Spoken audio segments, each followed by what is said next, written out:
Good afternoon, everyone. It is the meeting of the Cabinet 9th of February.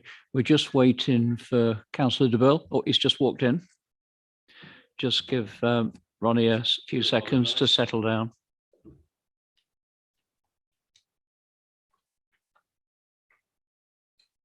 So welcome to today's meeting of the Cabinet, Wednesday, 9th of February.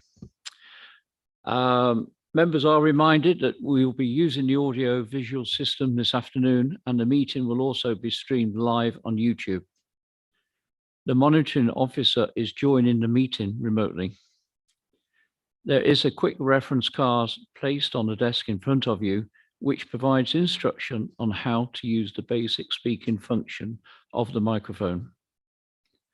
Members are asked to physically raise their hands in the usual way to indicate they wish to speak, and to use their microphones when speaking for the benefit of all present.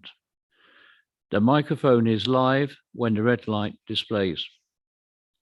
Please switch mobile phones to silent or preferably off. I will now provide a reminder of the evacuation procedure.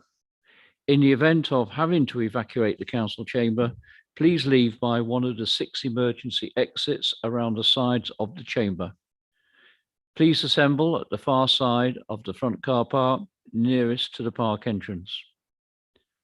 Officers will be on hand to assist persons who require any assistance. Public recording of the meeting. There is legislation that allows the public to film, record, or use social media at a council meeting. This must not be disruptive to the good order of the meeting, nor include any filming or recording of the public seating area. So we move on to the meat of today's meeting. Apologies for absence. I have apologies from Councillor Smith due to childcare issues. Item 2, to confirm the minutes of the Cabinet meeting held on 12th of January. I move those. Do I have a seconder? Yep. Seconded by the Deputy Leader. Any amendments to those minutes? Thank you very much. Declarations of interest. I just have my normal one, a personal interest with Leicestershire County Council as a member of that authority. If that could be put on automatically, please, Democracy. It will save me saying it every time. That'd be useful. Thank you very much. Item 4, matters referred from Scrutiny Committee in accordance with the scrutiny procedure. Today, very good. I'm pleased to welcome Councillor Bob Child, who is the Chairman of the Scrutiny Committee, and he's going to present the report back. So over to you, Councillor Child.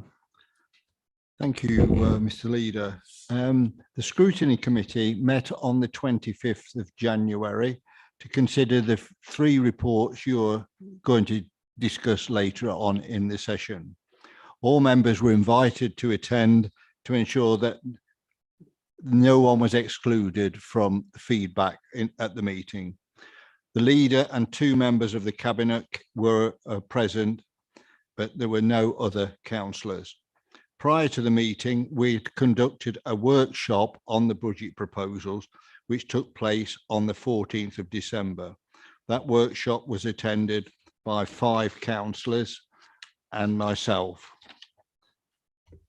During the workshop, we discussed growth bids, saving options, assets, services, and the capital programme.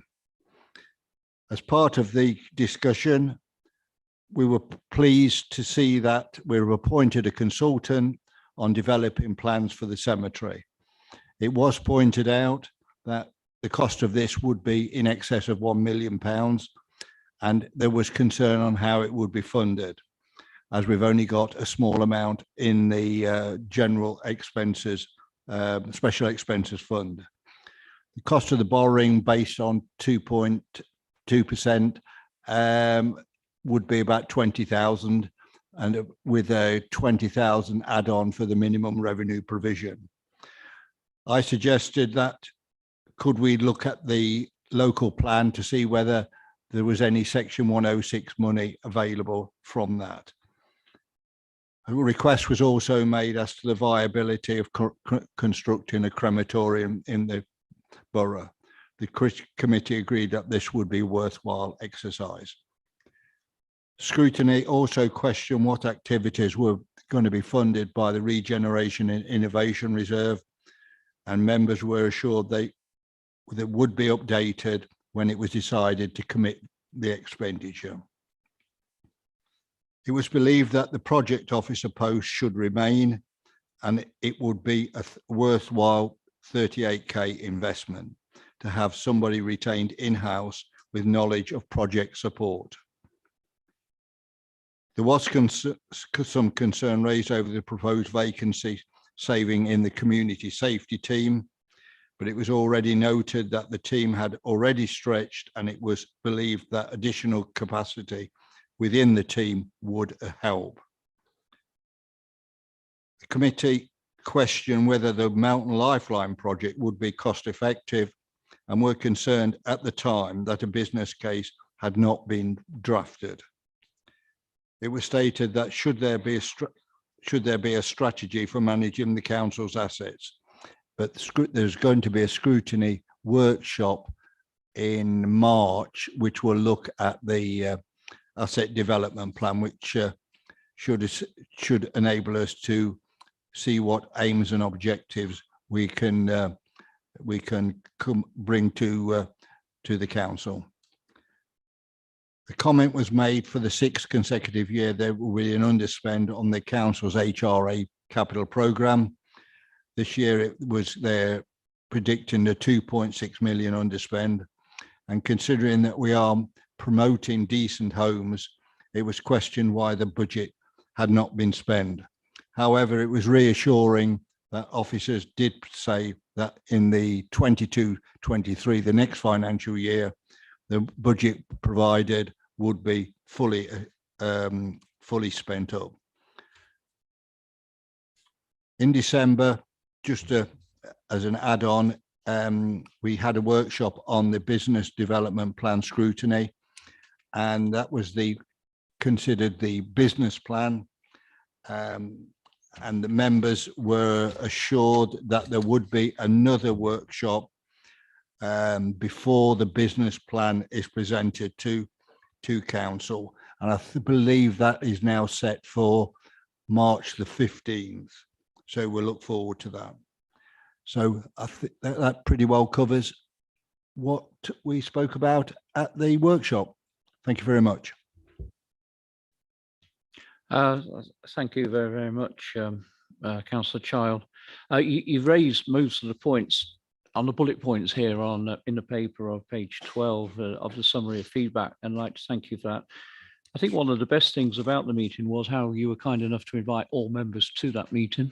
And that was important, certainly to me as a leader, because it meant every member who did turn up to that, who weren't on scrutiny, would have actually got a tick for appearing that night. And so everyone had the opportunity.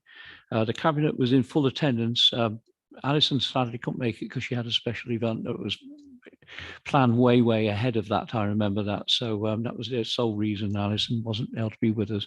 I enjoyed the scrutiny. I've always said I do enjoy scrutiny, and particularly I enjoyed the feedback even more. And I think what you said to us today, Councillor Child, is that how well prepared this budget has been, and queries have been answered, and we've gone through things properly. And it has been a very quiet budget, certainly to me as a leader anyway. I've been involved, so I'd like to thank you back for that. So I do move the recommendation that the Cabinet agreed to have regard to scrutiny committee feedback when considering the budget proposal. I look for a seconder, and I have one, Melise. Does anybody want to raise any points about scrutiny? Councillor Burle. Thank you, Chairman.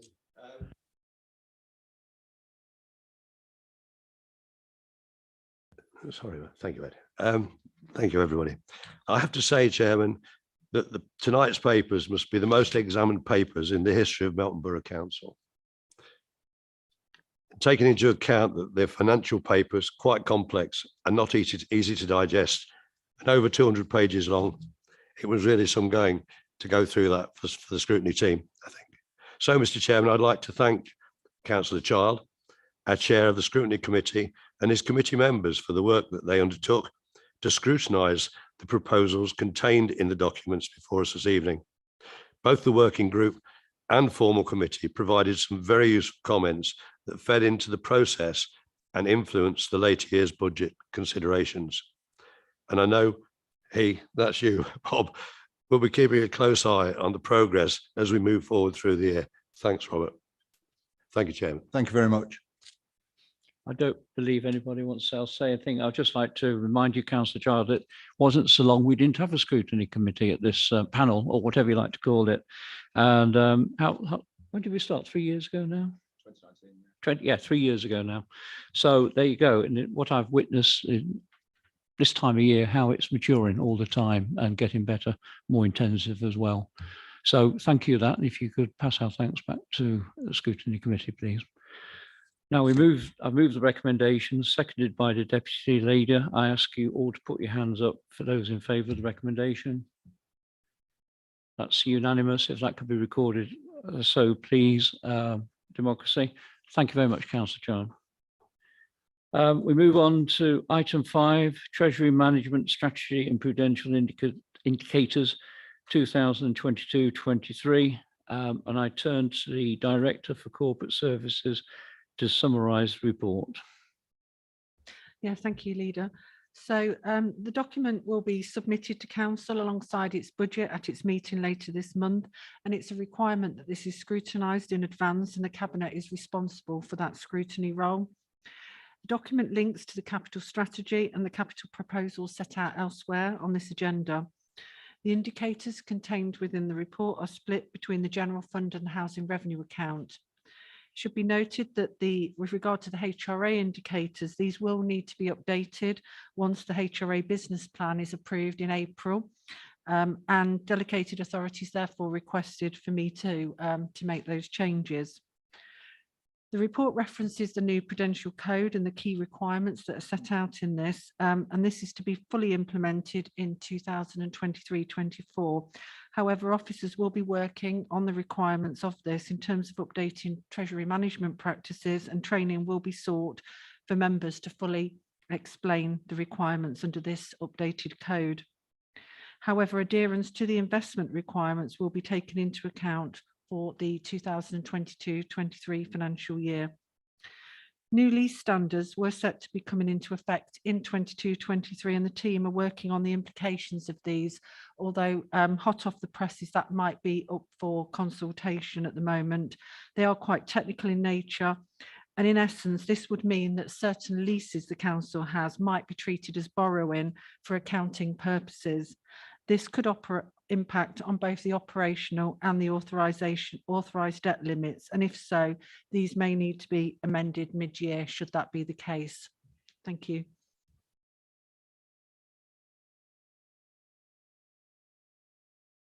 Yeah, thank you very much. I now turn to Councillor Burle, Portfolio Holder for Corporate Governance, Finance and Resources, to move the recommendation and provide any further introduction to the report. Over to you, Ronnie. Thank you, Chairman. Thanks to our Director of Corporate Services, of course, for her report. It's quite a comprehensive one. Colleagues, this is quite a technical paper in which the various indicators and supporting narrative demonstrate just how well our measured and prudent management of Council's finances, investments and borrowing in what has been a very challenging environment have worked to extremely good effect. Consistently improving overall cash flow to the benefit of our day-to-day operations. As an example, over the past 5 years, our Treasury management activities have contributed well over £500,000 to both, in total, to both the general and HRA funds. So it's been a real major contribution to keeping us solvent. There are clearly some technical challenges coming up with the changes to the standards relating to leases outlined on page 34, Appendix A, and also the requirements of the new Prudential Code. I will be working with Dawn and her team to understand the implications of these more fully as we gain more understanding of what is required. I welcome the proposed intention for members' training on the code outlined at 1.3 Appendix A, and when finalised, I'll encourage members to attend to widen their understanding of what we can and cannot do under the updated code. Mr. Chairman, I'm happy to move the recommendations in this report. They are that Cabinet 2.1 recommend to Council the prudential indicators and limits are adopted and approved as outlined in Appendix A, Section 2. 2.2 recommend to Council delegated authority is given to the Director for Corporate Services to update the prudential indicators once the updated HRA business plan has been approved as referred to in paragraph 5.2. 2.3 recommend to Council to approval of the Treasury Management Strategy as outlined in Appendix A. And 2.4 to recommend to Council the minimum revenue provision MRP statement, which sets out the Council's policy on MRP, is approved as outlined in paragraph 5.4. And 2.5, that Cabinet note the linkages to the capital strategy due to the integral nature of how the Council manages its treasury finances to support the capital development. Thank you. Thank you very much, Burle, and I'm happy to second recommendations at 2.1, 2.2, 2.3, 2.4, 2.5. Just to say, you're right, it's a very technical paper, this one is. I can't say I've read it every page in massive depth, but I have scanned it, and yeah, it is really technical stuff. It's interesting forecasts on inflation. We'll have to see about that, won't we? That was interesting. One thing that I do like is very right at the start of the report on page 19, 5.8, the Melton Mowbray Distributor Road Education Infrastructure. That's a good sign that the MMDR is going to happen, isn't it? It really is. So for the doubters out there, and there are still a number of doubters in the locality who say the MMDR will not be delivered. There it is in black and white, the agreement with the County Council. So I'm very happy to second those recommendations. Does anybody else want to say anything else? Any council members? Okay, it has been proposed by Ronnie, seconded by myself. Those in favour, please raise your hands. Unanimous again, please, democracy. Thank you very much. Moving on swiftly to item 6, General Fund Revenue Budget 2021-22 and the Medium Term Financial Strategy 2022-23. Again, I hand over to the Director for Corporate Services to summarise the report. Thank you very much. Yes, thank you, Leader. So the report sets out the proposed budget for all General Fund Council services. And again, the outcome of the decision this evening will go to the Council meeting later this month, along with the Council tax calculation, so that that can be formally be set, including all parishes and precepting authorities. I will just take the time to highlight some of the key elements. So with regard to the estimated year-end position for 2021-22, the finances for the current year continue to be challenging due to the ongoing impact of the pandemic. And this is primarily now relating to income and particularly leisure and car parking. The unallocated Trench 5 funding that we got from the government and the contingency that was created from a carry forward from the prior year has covered these additional pressures. And you'll see that the forecast shows a forecast underspend of around 230,000. The finance team and budget holders will continue to work together to manage this financial position in order to bring the actual position at the year end as near as possible to that forecast position. In line with the Local Government Association recommendations from their review of the Council's financial resilience, it's proposed that any surplus at the year end be added to the Council's working balance. The aim of this being to increase this nearer to a new target of 1 million. With regard to special expenses, Melton Mowbray, an overspend of just over 10,000 is forecast, and any shortfall at the year end is recommended to be met from the special expenses reserve in order to retain the minimum working balance at 50k. With regard to the finance settlement, we received the final settlement yesterday, and that was some minor changes to the provisional, which is included in the papers. However, on looking at those, there's no need to change any of the estimates that are in front of you this evening. The settlement saw additional resources made available pending the review of the local government funding, primarily through the extension of the new homes bonus for a further one-off year. And this has provided much welcome funding to support non-recurring expenditure on priority areas during the year. But as we all know, this non-recurring funding does not address long-term financial resilience. The referendum limit in the final settlement remains at the higher of £5 or 2%, and therefore a £5 overall increase is proposed. With regard to the budget for 22-23, this aligns with the corporate strategy approved in September 2020 and takes into account the Council's State of Melton debate, which was held in October 2021. It includes modest growth proposals covering health and safety, climate change and Christmas lighting, and also includes proposed vacancy management savings. Due to the more favourable settlement, this results in a surplus of 384,000 on general expenses, which it is proposed be added to the Regen and Innovation Reserve, with projects and activities to be determined during the year that progress key priorities.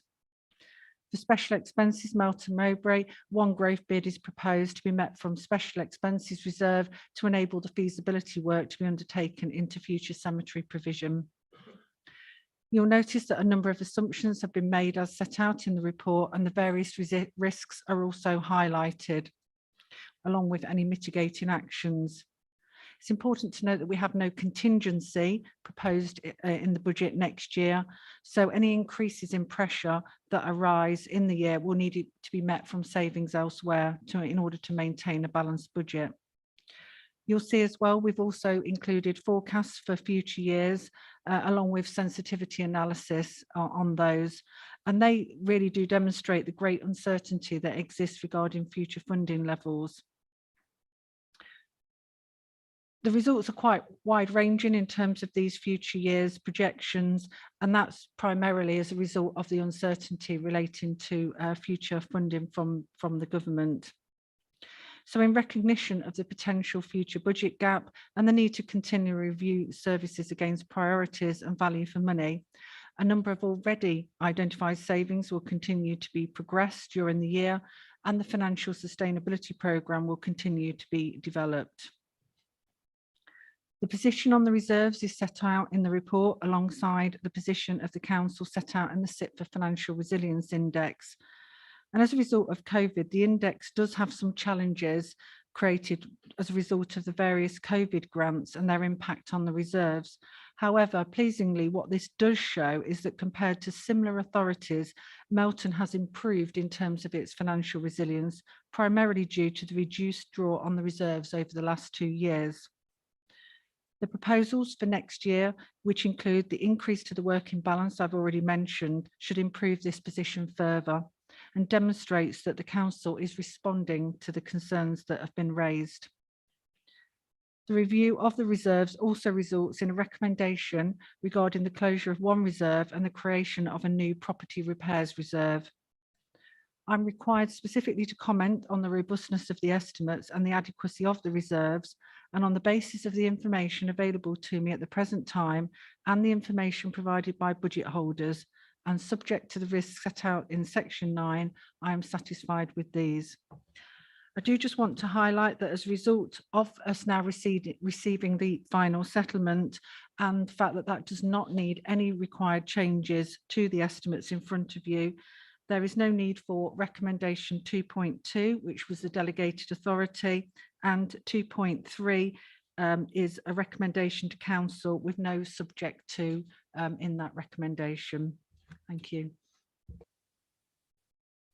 Thank you very much, Dawn. I now hand over to Councillor de Burle, portfolio holder for corporate governance, finance resources, to move the recommendation and provide any other information. Thank you, Chairman. Once again, I'd like to thank Mrs. Garton, the Director for Corporate Services, for a very comprehensive report. A lot of material in there, Dawn. I'm not sure whether everybody could catch it, but it is, because the sound system isn't that good. But anyway, Chairman, colleagues, as we heard, it's again been an extremely challenging year for Council's finances. We've come a long way since the pandemic started, The additional support the government has provided through various new burdens funding and the now confirmed settlement for next year is really welcome. It's important that we maintain our momentum on the asset development programme outlined at 1.4 of the paper, as this will be key to capitalising on those assets and will feed into our financial sustainability programme with the potential for generating much needed revenue and capital resources.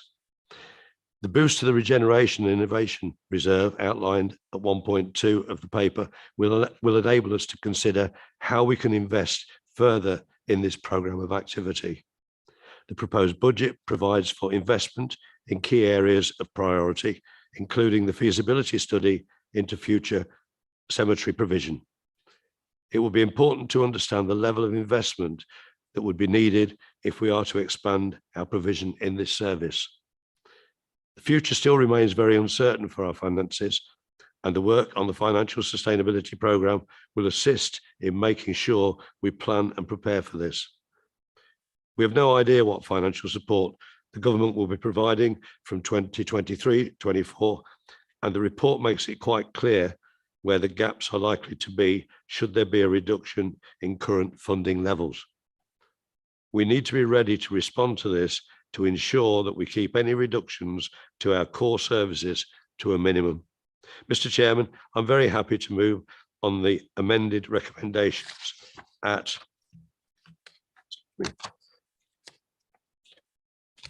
2.1, that is to note the year-end forecast and financial position for the general fund and special expenses for 21-22. 2.2 is now closed. 2.3 is simply to recommend to council 2.3A, which are the proposals for general expenses and special expenses Melton Mowbray are set out in Appendix B 1 and 2 and summarised in section 4.5 be approved for inclusion in the 2022-23 budget, resulting in the estimates set out in Appendix C. And B, the revenue budget for 2022-23 for general and special expenses as set out in Appendix C be approved, resulting in an overall council tax increase of £5. The individual council tax levels being as set out in paragraph 4.5.5. And C, any surplus against the targeted working balance on general expenses at the 31st of March 2022 is transferred to the general expenses working balance, and any shortfall is made up from the corporate priorities reserve. And for special expenses Melton Mowbray, any surplus deficit be transferred to or from the special expenses reserve, thereby bringing the actual special expenses Melton Mowbray working balance back to the target figure.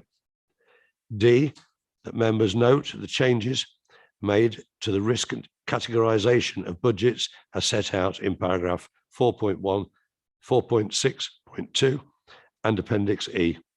And E, that a new general property repair fund be established as outlined by Dawn using the residential balance, or is that right, beg your pardon, the residual balance on the Waterfield Leisure Centre income smoothing reserve with, Leisure Centre income smoothing reserve with delegation provided to the Director for Growth and Regeneration in consultation with the Director for Corporate Services to access the reserve to meet unexpected repairs and maintenance needs that arise during the year that cannot be met from existing revenue budgets.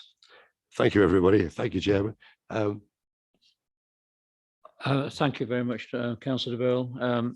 And I'll be seconding the recommendations at 2.1, 2.2, 2.3, A, B, C, D, and E.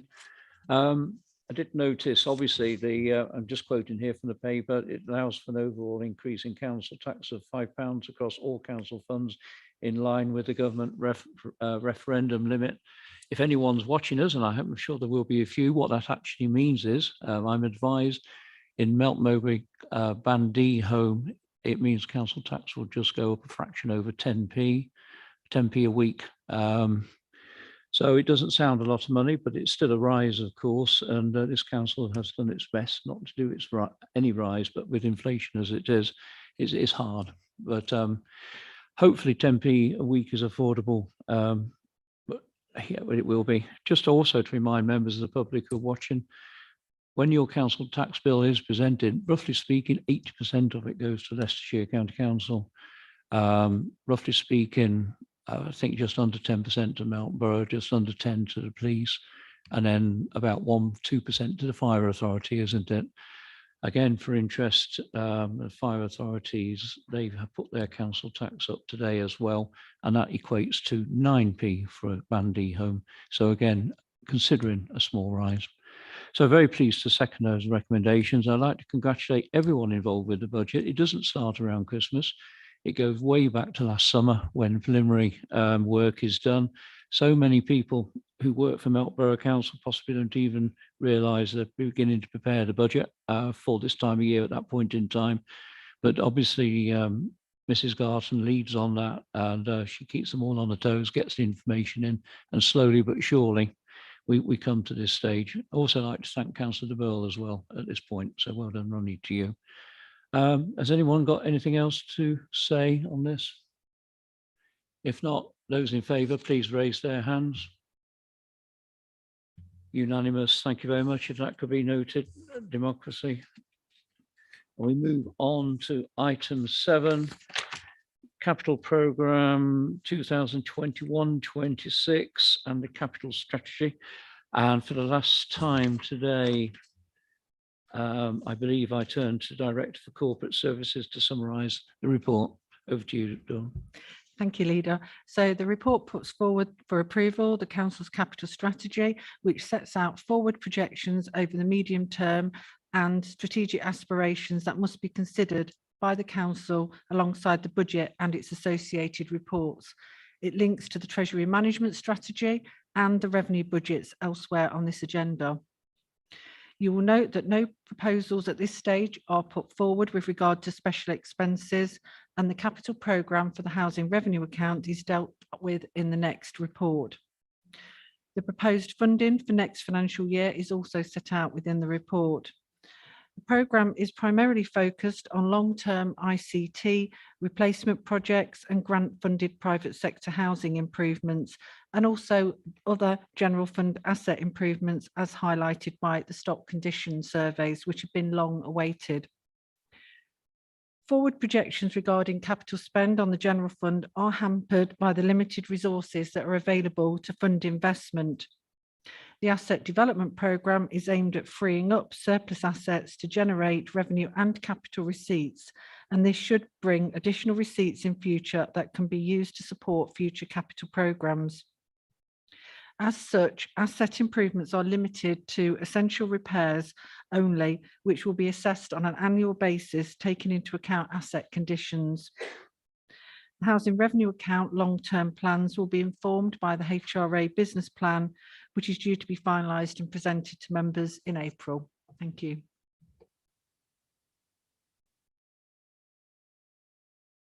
Thank you very much. I turn to Councillor Burle, portfolio holder for corporate governance, to move the recommendation and provide any further introduction to the report. Once again, thank you, Chairman. And once again, thank you, Dawn.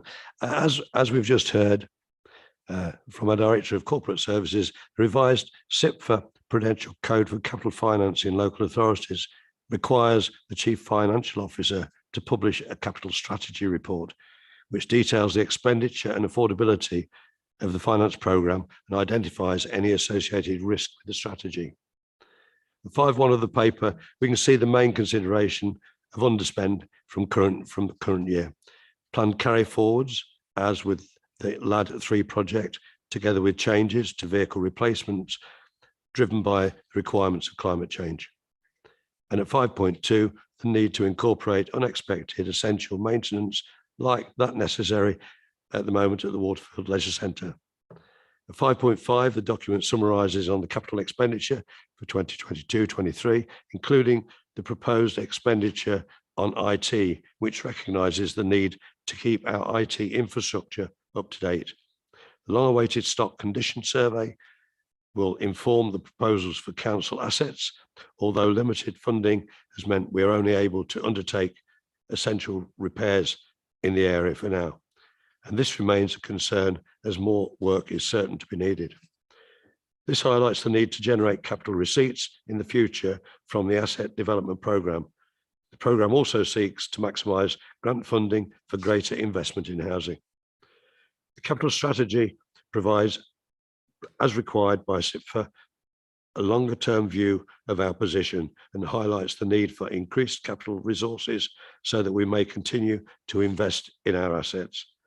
Chairman, I'm pleased to move on the recommendations on page 132 of this report. Thank you, Councillor de Burle. Would you like me to read them out? You got some more? No, I did wonder whether you wanted me to go through the recommendations. Please. Okay, thank you. Okay, so the recommendations are that CAB at 2.11, the addition to the 2021-22 General Fund Capital Programme of 77,000 for works required at Waterfield Leisure Centre, as referred to in paragraph 5.2, to be funded from the Waterfield Leisure Pool Sinking Fund. At 2.1.2, the General Fund Capital Programme for 2022-26 as attached at Appendix B. 2.1.3, the sources of funding for the General Fund Capital Programme for 2022-23 as set out in Appendix C. At 2.1.4, delegated authority to be given to the Director for Corporate Services to amend the amount in the capital programme for disabled facilities grants once the funding confirmation has been received, as referred to in paragraph 5.9. And at 2.1.5, the capital strategy 2022-23 as attached at Appendix D. Thank you, Chairman. Yes, thank you very much, Councillor Burle, and I'll second 2.1, 2.11, 2.12, 2.13, 2.14, 2.15. Haven't got a lot to say because you said it all, Councillor de Burle. I'm very pleased about the sustainable wall. Perhaps that will pop up later on as well, £550,000. And like you've already pointed out, the Waterfield Leisure Centre roofing issues, 77,000. Officers have been quite keen to say it's a bit limited, the capital programme is, but when you look at this, there's a fair bit going on as always. It takes me by surprise. Did I read somewhere that the yes, the cattle market 13,000 there as well, but that comes from that renewal fund, and interestingly enough, £108,000 car parks. So it's an interesting paper, and very pleased to second. Look to the rest of the cabinet if they've got anything else to say. If not, I turn to vote. Those in favour, please raise your hands. Again, democracy, it looks like unanimous. So thank you very much for that. We move on to page 8, and I start off with apologising to Mrs. Garton. I saw the name for the portfolio holder below Councillor Browne, so I presumed it would be Michelle presenting that paper, but obviously it's not. So item 8, revenue budget proposals 2022-23 housing revenue account, and I hand over to Director for the Corporate Services to summarise the report. Yeah, thank you, Leader. Unfortunately, you've not heard the last of me, so one more report. So as you said, this is a proposed budget for the housing revenue account for the coming financial year, which results in the proposed rent increase. The estimates have been prepared in advance of the HRA business plan, which is due to come to Cabinet on the 13th of April, not the 9th of March, as is indicated in the report.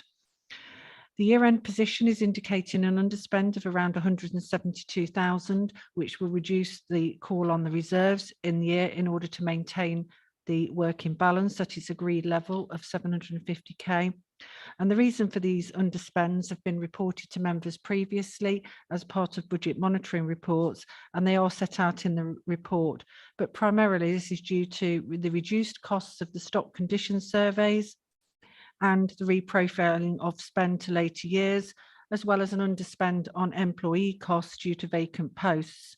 And these savings are mitigated to some extent by reduced income in some areas. The forecast position on the capital programme for the housing revenue account is also contained in the report, and this is due to underspend by 2.6 million. There's a variety of reasons depending on the project, and these are all set out in the report. The proposed budget for 2022-23 provides for a rent increase of 4.1%, and that's in line with government policy of CPI plus 1%. With a net transfer from the reserves, this provides for a balanced budget. The report also contains capital proposals for the coming financial year of 4.6 million. And it should be noted that the capital programme is for 1 year only while we await the outcome of the business plan. The report sets out the various reserves in place with regard to the HRA. And again, I can confirm I'm satisfied with the robustness of the estimates based on the information available to me. However, the finalisation of the business plan will enable a more robust assessment of the financial resilience of the HRA and the adequacy of the reserves and balances. Thank you. Thank you very much, Mrs. Garton. I now turn to Councillor Ronan Browne, portfolio holder for Council Homes Landlord Services, to move the recommendation and provide any further introduction. So over to you, Ronan. Yeah, thank you, Chair. Yeah, more than happy to move the recommendations. Just want to say a few words and clarify a couple of things, if that's okay. In introducing tonight's report, I want to confirm that there's an alteration to the recommendations. There's a new recommendation at 2.24, and the recommendation at 2.24 within the report becomes 2.25. The additional recommendation is that 2.24, subject to an amendment to the estimates to allow for the freezing of the intensive housing management charges, to approve that any resultant reduction of income be funded by the Regeneration and Development Reserve in order to maintain the £750,000 working balance as detailed at 2.23. Members will note that the wording of the recommendations within the audit paper is correct. And can I go on to clarify further that that freezing of the intensive housing management charges on the back of consultation with tenants, which the officers have quite kindly carried out, and shows our commitment to listening to our tenants and taking on board what they have to say, because that service is going to be reviewed this year, and we've taken on board some of the comments that the shortcomings that they've highlighted to us and accept those. So once again, thanks for the officers for working with me to make that happen and listen to people. Mrs. Garton refers to the business plan. I have to say that absolutely right, that we take into consideration the outcomes of the business plan and look to use that data and information to invest in the areas that we need to. But there are some challenges, and that's why I'm comfortable that we have to go with the full increase in the ability to raise our rents by 4.1%. The challenges I just want to highlight to Cabinet colleagues and to members of the public are basically the fact that we have increasing inflationary pressures, and they're not going to go away. And I think we need to protect our tenants by ensuring that there's enough income coming in to the council to then invest back into the stock so their homes are safe and secure, etc. The other issue is that our contractors, in a sense, are going to be put under pressure, and we'll have to probably address that as the year goes on, looking at the costs that are going to be placed upon us and the pressures that they will have, which may be passed on to ourselves, and we'll have to work through those issues. And the other agenda is the decarbonisation agenda, and that's going ahead, and that will have to be accounted for in the business plan, and it'll have to be accounted for.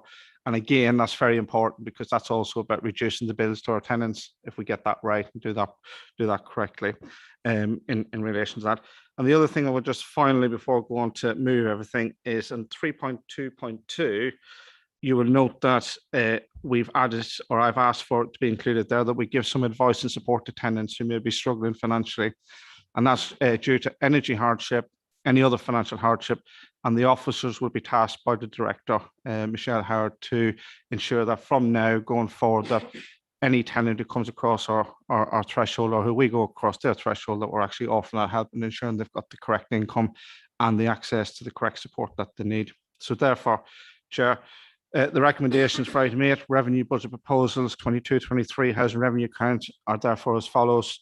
2.1, The Cabinet notes the financial position on the housing revenue account as at the 30th of November 2021 and the year-end forecast for both revenue and capital, and that the Cabinet recommends to Council that 2.21, the budget estimates for 2022-23 be approved. 2.22, an average rent increase of 4.1% for all council dwellings for 22-23 be approved with effect from the 1st of April 2022. 2.23, the working balance is maintained at the approved minimum balance of 750,000, and any residual amounts be transferred to the Regeneration Development Reserve as approved in February 2020 when the budget was set out for 21-22.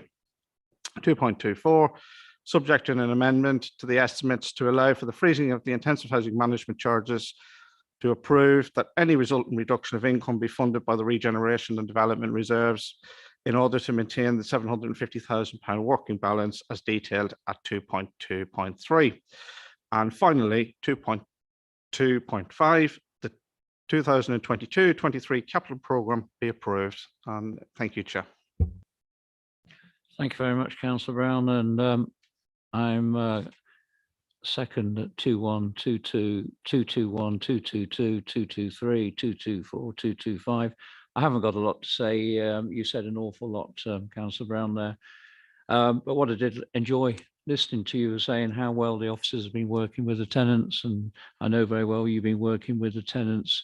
It has ended up with a 4.1 rise, but that is following government advice, as I see from here.